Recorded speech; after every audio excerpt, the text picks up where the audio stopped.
Hey Singaporean investors, welcome to the Investing Iguana's daily SGX Market Digest. I'm Iggy, and if you're navigating the daily waves of the Singapore market, looking for what actually matters for your SGX portfolio, you're in the right place.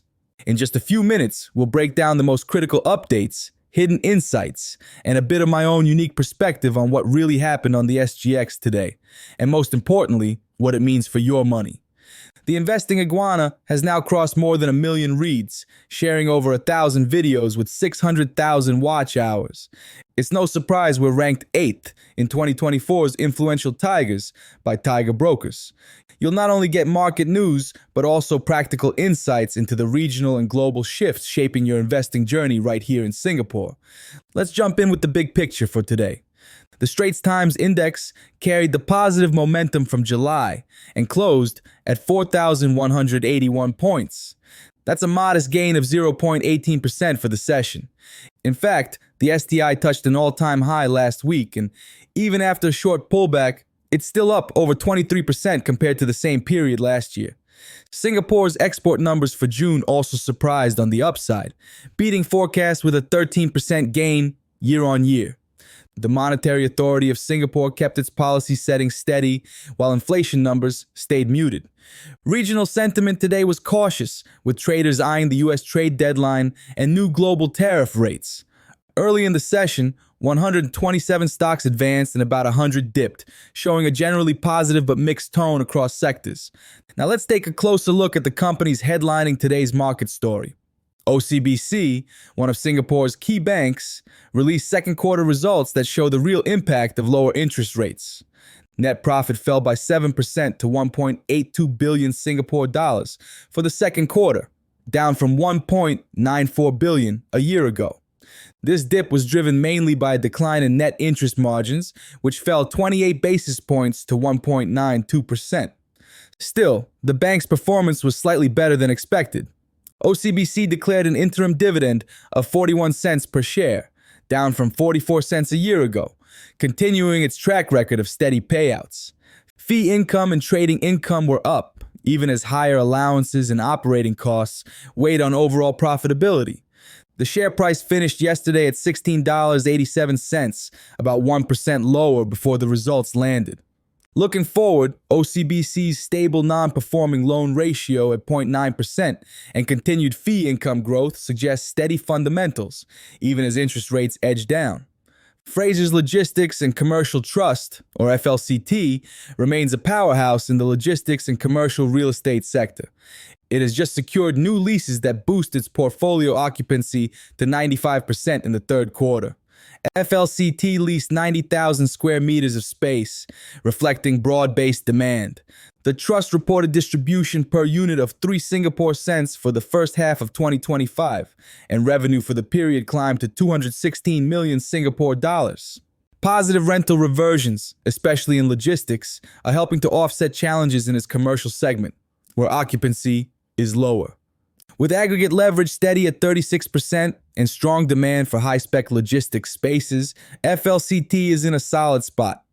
Shares closed at 88 cents before the latest lease update.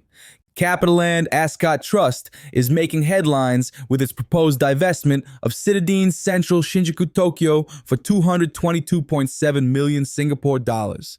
That's a premium of about 100% above the property's book value and over 40% above the average of 2 independent valuations.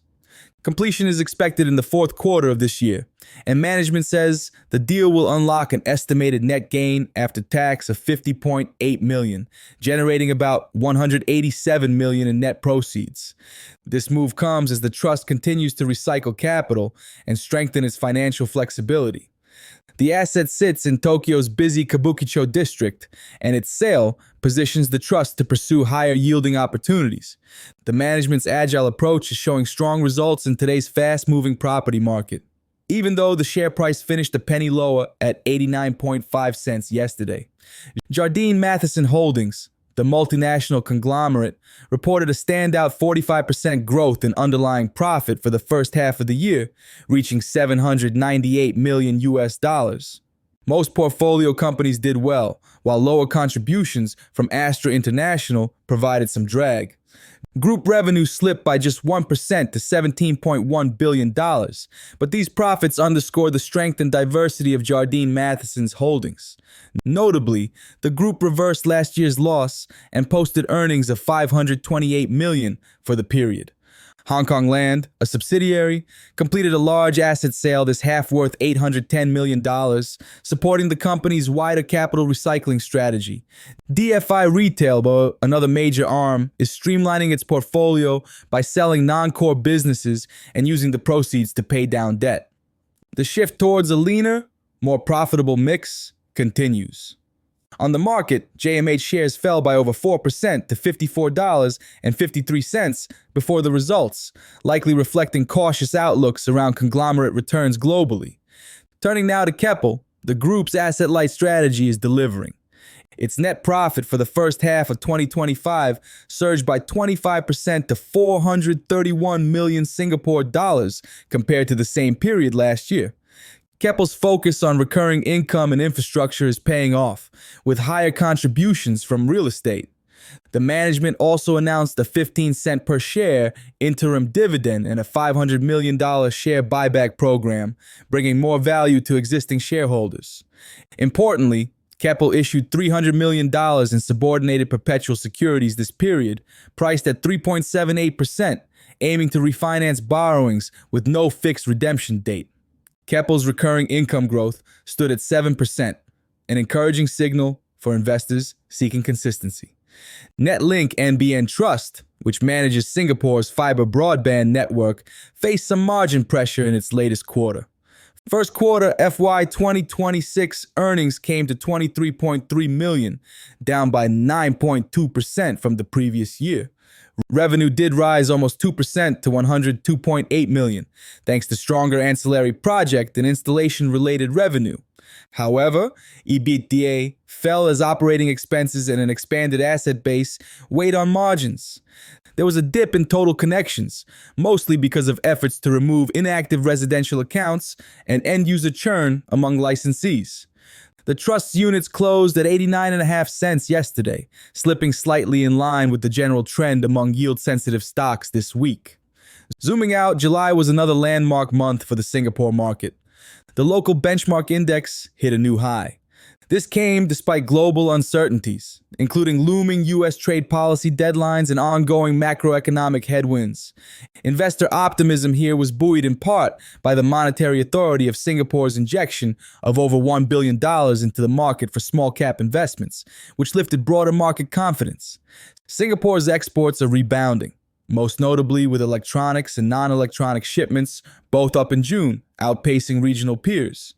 Inflation remains well-tamed, with both core and headline rates steady at under 1% for June. Still, global events continue to cast long shadows. Fresh U.S. tariffs were announced today, with Singapore set to remain at a 10% baseline rate, while key regional markets like Malaysia and Taiwan face steeper levies. The Singapore dollar held steady, continuing a mild strengthening trend, and spot gold prices ticked upward as inflation watchers hedged their bets. So, what does all this mean for your investment strategy? The dominant lesson today is that resilience pays off. Sectors like real estate and banking are feeling the push and pull of rates and regional dynamics, but quality companies that can adapt, manage costs, and recycle capital are staying on top.